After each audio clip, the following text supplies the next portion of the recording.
आपातजय। मनुष्य जब इस संसार में जन्म लेता है,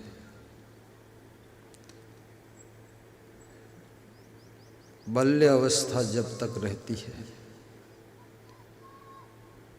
पूरा होश नहीं आता है, तब तक वो निर्भय भी रहता है और निश्चिंत भी रहता है। बच्चों को ज़्यादा चिंता नहीं होती है, दूसरों की छोड़ो, उनको खुद की भी चिंता नहीं। इसलिए बहुत से बच्चे पढ़ने में मन नहीं लगाते, क्योंकि उन्हें खुद की चिंता नहीं है। पढ़ूं न पढ़ूं कोई बात नहीं, अर्थात उन्हें भविष्य का ज्ञान नहीं। परंतु जैसे उस बच्चे की उम्र बढ़ती है, उसको अपनी भी चिंता हो जाती है और दूसरों की भी चिंता होने लग जाती है। और जब अपनी चिंता होती है, तब तक उसके जिंदगी का वो समय जा चुका होता है, जिस स्वर्णिम समय में अपनी पूरी जिंदगी के महल की नींव को मजबूत करने का वक्त था, वो बीत गया। इसलिए जिन लोगों ने खुद पढ़ाई नहीं किया, शिक्षा नहीं प्राप्त किया, आज युवावस्था में पहुंचने के पश्चात जीवन के संघर्ष में प्रवेश करते ही एजुकेशन के महत्व को समझकर अपने बच्चों से कहते हैं, बेटा मैंने जो भूल किया है उस भूल को तुम मत दोहराना, तुम शिक्षा प्राप्त करो, क्योंकि आज मैंने शिक्षा नहीं प्राप्त किया तो मैं भटक रहा हूं। अब वो गलती मैं तुमसे नहीं होने देना चाहता हूं। बच्चा भी मन में सोचता है, जो मुझे समझा रहा है वो स्वयं ना समझी कर चुका है और मुझको समझा रहा है, इसका नाम मेरा बाप है ये। और ये जब खुद नहीं समझ पाया तो मुझे कैसे समझाने के लिए हिम्मत किया है। इस नासमझ बाप की बात को मैं नहीं समझूंगा। बच्चा अपने बाप की बात को समझना नहीं चाहता। सासू अपनी बहू को समझाती है कि मेरी जिंदगी तो निकल गई है, यूं त्यों पार हो गई है, ज्यों त्यों पार हो गई है, ऐसे कैसे जैसे वैसे तैसे पार हो गई, लेकिन तेरी जिंदगी तो अच्छी ही बननी चाहिए। बहू भी सोचती है, जो सासू अपनी ज़िंदगी को अच्छी नहीं बना सकी, वो मेरी ज़िंदगी को अच्छी बनाने की शिक्षा दे रही है। ऐसी ना समझ सासू की बात गहरे दिल में नहीं उतरती है। परंतु सासू भी जब कम उम्र में थी, बेटी थी, बहू थी, तो वो भी अपनी ज़िंदगी के लिए चूक गई थी। और आज जो वही बेटी वही बहू सासू बनकर तैयार हुई है, तो उसको पिछले बीते हुए जीवन के क्षणों की याद आती है कि हमारा कितना समय व्यर्थ में गया है और कितनी भूल चूक हुई है। यदि मैं उस समय होश में होती, आज मेरी जिंदगी की स्थिति ये नहीं होती, बहुत और ऊंचाई को छूती। वो शिक्षा अपनी बेटी को, अपनी बहू को दे रही है। याद रखना,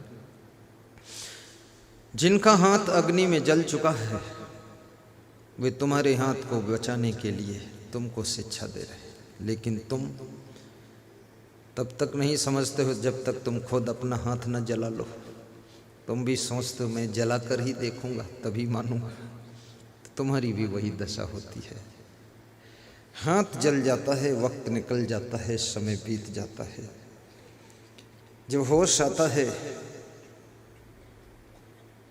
तुम्हें लगता है कि अब समय जा चुका है। हमारे साथ में एक संत है, वो कह रहा था कि मैंने स्कूल में जो शिक्षा नहीं प्राप्त किया उसका आज बहुत बड़ा पछतावा है। तो मैंने कहा क्यों नहीं प्राप्त किया?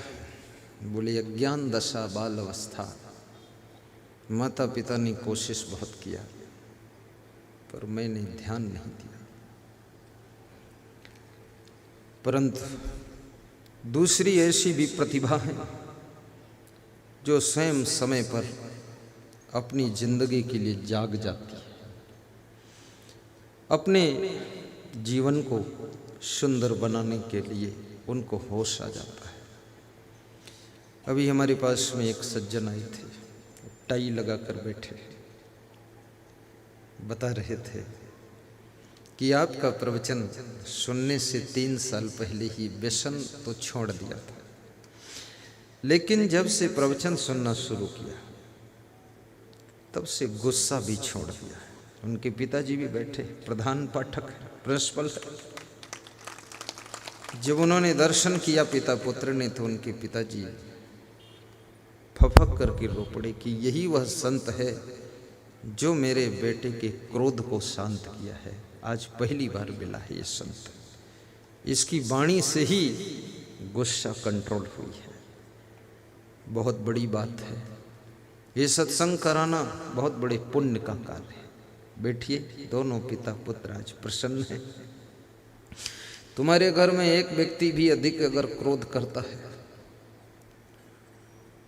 क्रोध तो वो करता है लेकिन घर के सभी सदस्यों को डिस्टर्ब कर देता है। एक भी व्यक्ति तुम्हारे घर में शराब पीता है, पुरुष सभी की जिंदगी को प्रभावित करता है। एक भी स्त्री तुम्हारे घर में यदि ज्यादा लड़ाकू है, हर बात का जवाब देती है, प्रेजेंट ऑफ माइंड है, रिप्लाई फटाफट करती है, बुद्धिमान बाप की लड़की है, चटपट झट खटपट बोलती है, उसकी वाणी से, उसके शब्द रूपी तलवार से पूरा घर घायल हो जाता है।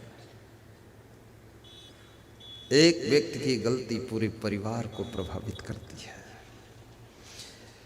और तुम जितने बड़े आदमी हो, बड़े पद पर हो, बड़े अधिकार पर हो, तुम्हारे हाथ में बहुत बड़ी जिम्मेदारियां हैं। ऐसी बड़ी जिम्मेदारी वाला व्यक्ति जब गलती करता है तो बड़ा समाज प्रभावित होता है। आज प्रधानमंत्री नरेंद्र मोदी यदि गलत डिसीजन ले ले, पूरा देश उस डिसीजन से प्रभावित होगा। आज यदि मुख्यमंत्री उद्धव ठाकरे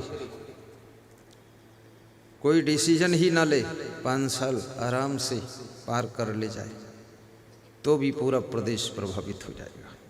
सड़कों में गड्ढे हो जाएंगे, ओवर ब्रिज के बजाय लोअर ब्रिज हो जाएंगे, टूट जाएंगे। कुछ ना करना भी बहुत बड़ी गलती है, और गलत करना भी बहुत बड़ी गलती है, और उल्टा करना बहुत बड़ी गलती है, और बहुत कुछ करना, सही ढंग से करना, अच्छा डिसीजन लेकर करना, जिससे सबका भला होता है। एक आदमी के कार्य से करोड़ों लोग प्रभावित होते हैं, एक व्यक्ति के स्वभाव से हजारों लोग प्रभावित होते हैं, और एक व्यक्ति के शब्दों से जितने लोग जुड़े हैं वह सब प्रभावित होते हैं। इसलिए संभल कर बोलिए, संभल कर कार्य कीजिए और संभल कर डिसीजन लीजिए, क्योंकि आपका डिसीजन केवल आपके लिए नहीं है, आपका डिसीजन बहुत लोगों के लिए प्रभावित करेगा।